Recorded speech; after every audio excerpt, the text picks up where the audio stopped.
Hello everyone, and welcome to Module 19, Discovery. In Module 19, we're going to be covering today the Inspect tool, Audience Overlap, Auction Competition, Audience Saturation, and the First Time Impression Ratio. And here's our roadmap. We're currently in the Facebook Ad Tools and Analytics. And we're going to be covering each of these tools and identifying each separate module, and then we will cover exactly how to use each of these after we go through this. The Inspect tool has separate modules to diagnose each ad set's bid strategy, audience saturation, statistics, auction overlap, and auction competition, allowing you to identify opportunities to lower your cost per result, increase your conversions, and scale.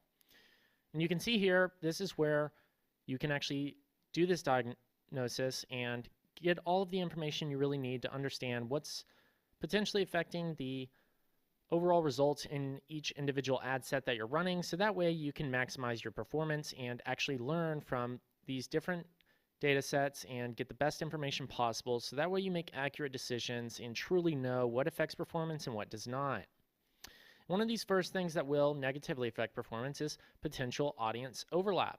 If an audience overlap is above 15% and it is negatively affecting your performance because you're seeing a rise in cost, well, to decrease your audience overlap and increase performance, you can consolidate your overlapping ad sets.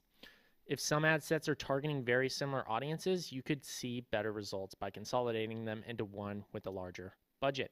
So if you have two ad sets, they have audience overlap and they're both spending the same budget, and you're seeing a rise in cost after adding one of those audiences, well, it could be the effect of audience overlap. So what you could do is combine these and combine their budgets.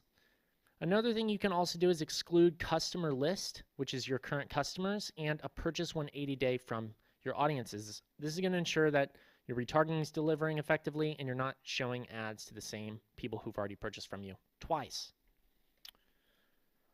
And if the audience overlap is above 15% and one audience is up to 10 times larger, then you can exclude that smaller audience from the larger one. This will decrease overlap and give you greater control over the budgets on the ad set level. And what I mean by that is if you have an audience you're targeting that is 1 million in size, and then you have another audience that you're targeting that is 10 million in size, you would be better off just excluding that audience that has 1 million from the one that has 10 million.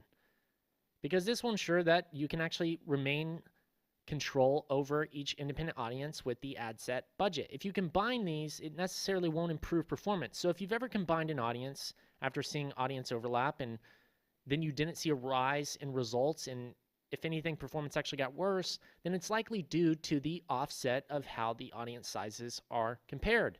You don't want to combine audiences that are starkly different in audience size. If you have a 10 million audience size and another 10 million audience size, that's fine to combine, but you don't want to combine audiences that are radically different in audience sizes. And specifically, if you have an audience that is up to 10 times larger, you're better off excluding it from the other audience, so that way you can ensure deliverability and not have to worry about performance issues. Auction competition. This chart uses a percentage to track auction competition. For example, a data point of 5% means that the competition for that day is 5% higher than the average you selected for that time period. And I'll explain what this means and show you this in a visual way, and we'll go through this in the actual Ads Manager. And as a reference, a data point of 20% indicates high competition. So if you have over 20% auction competition rate, then you have a very high competition audience, meaning there's a lot of other advertisers in the space that are competing against you and they're winning the bids over your ads. And while a data point of minus 20% indicates low competition, data points between minus 20 and 20% should be considered stable. So if you're in this range of, minus 5 or, plus 5 or plus 15, you can still see relatively stable results, and there's nothing to really truly worry about as of yet. But if the auction competition rate is lower than minus 20% and you have a consistent cost per result that you're happy with, well, then this is an opportunity for you to scale up without having to worry about high competition, meaning that There's not a lot of advertisers competing against you. You're winning more bids than they are, and you have an audience that a lot of other advertisers haven't tapped into yet. This is a golden opportunity for you because the more you scale, the less likely it is that you're going to have to worry about other advertisers entering the space, meaning you extract a lot more conversions in a shorter period of time, whereas if you have a very high competition rate, it's going to be harder to scale over time. So overall, if your auction competition is higher than 20% and you're seeing a rise in cost per result, this is a key part here. Only if you're seeing a rise in your cost per result, then this is an indicator for you to scale down or adjust your creative and offer to be more competitive. And then we have auction overlap, which is different from audience overlap. Audience overlap is the overlap of two different audiences.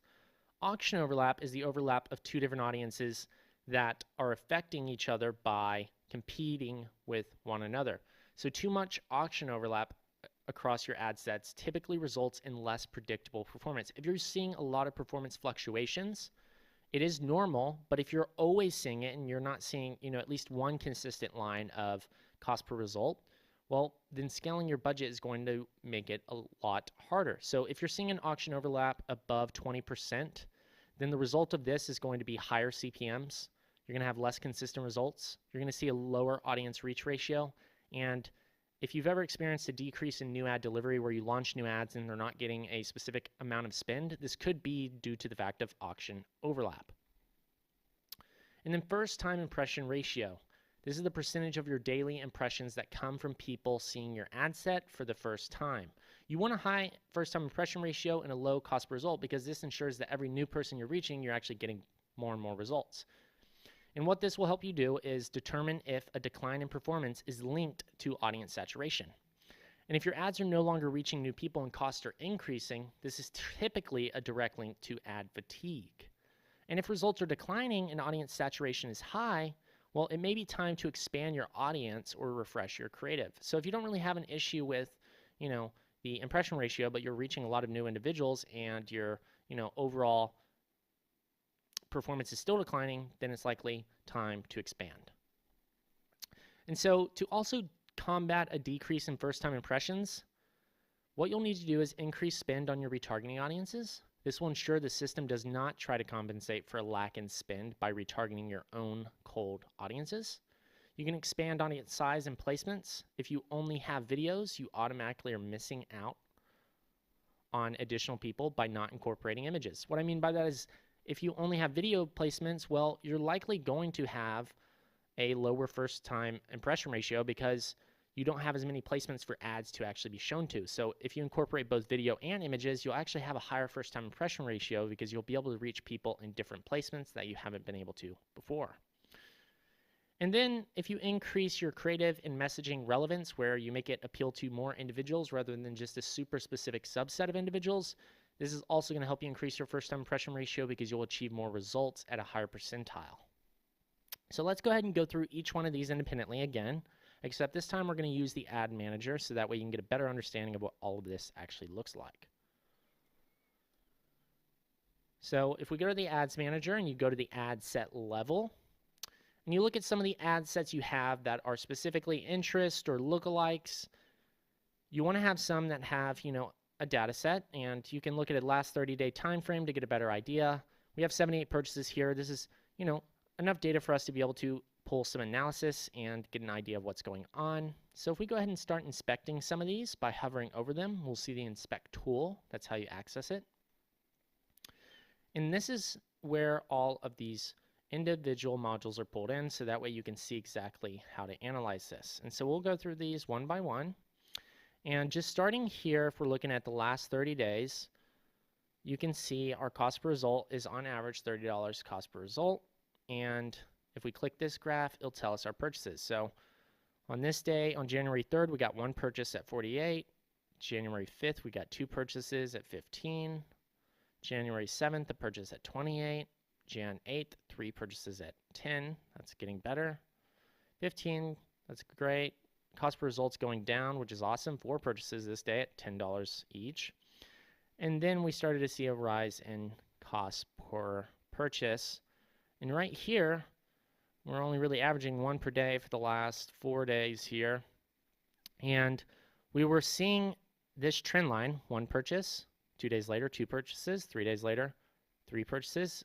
3 days later, 4 purchases. We were seeing a trend of a positive trend line here. You can see the trend line of purchases increasing, and our cost per purchase was actually decreasing, which was beautiful. It was heading in the right direction.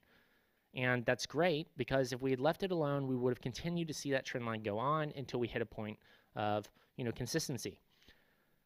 That trend ended up getting halted because we can now see that there was 2 significant edits made. And that was when we dropped 2 new ads in here.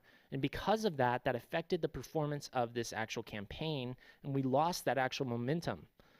So that actually, negatively impacted us, and now we got a rising cost per purchase. If we'd left this ad set alone, we were heading on the right path, and now we know that these 2 ads are limiting our performance. So what we would do is we would turn those 2 ads off, so that way we can get back on the trend line. Many of you might have thought that it could have been an audience issue, but in reality, in this case, it was an ad issue. And that's how you would know this, because you can see exactly when the significant edit was made and where that drop-off is. And now, if we start to do some further analysis, if we scroll down, to solidify that, we need to cross-reference it, because that's one potential, reasoning for why we saw a decrease in performance. But we want to cross-reference that to ensure that it's 100% accurate, because that is what, a data scientist would do, is to ensure they validate their own findings by looking for more reasons why that might not be true or why it could be true. And so here, after we launched those 2 new ads, we actually saw an increase in auction competition. So it actually became more competitive. And if you remember from what we just covered in our auction competition, well, if auction competition is higher than 20%, you're seeing a rise in cost per result. This is an indicator you need to scale down or adjust your creative and offer. So this is basically telling us these 2 new ads are actually less competitive. So therefore, we have a higher auction competition. So we're losing more bids because of these 2 new creatives. They're not as competitive as our other ads we had. So that also solidifies the fact that these 2 creatives are not as good as the ones we previously had. And if we scroll down here, we can see our auction overlap rate is actually decreasing, and it became pretty stable after our 2 new ads, which this graph actually has no direct effect on what's going on with our cost per result. So these 2 factors here, auction competition, which is related to these 2 new creatives not being as competitive, which is why we saw an increase, and then why we saw a decrease here is also directly related to those 2 new creatives. So the culprit of this actual ad set in this case would be to turn off these 2 new creatives that we launched, and we would see a reverse, and we would start to see our purchases come back and our lower cost per purchase. So that would actually help us increase results overall. Now let's look at another situation by going to a different ad set.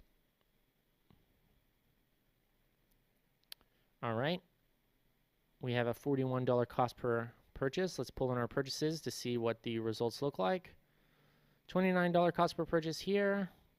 2 purchases for $7 here, 1 purchase for $32, 1 purchase for $32, 5 purchases for $6. So that's good. And then after that, there was no purchases for 2 days. We got a purchase again at $39, then 2 purchases at $20, nothing, and then $39. So this one's pretty inconsistent. We do see about 1 purchase every 4 days here. So we could scale this audience up to ensure we're getting more purchases. If we look at the first time impression ratio, doesn't look like there's much of a direct correlation. If we look at auction competition and overlap, auction overlap here doesn't have much effect on this either. Auction competition spiked on the day that an ad was updated, but came back to be pretty stable thereafter. And then our frequencies have been fairly stable. Our auction competition and overlap rate is pretty low. So here we actually don't really have, anything negatively, affecting this. If anything, we just need to spend more on this audience to increase the number of conversions coming through, which will directly help us lower the cost per result because we can achieve more consistent results with more spend. So in this case, we would just scale up this audience. And then this audience here,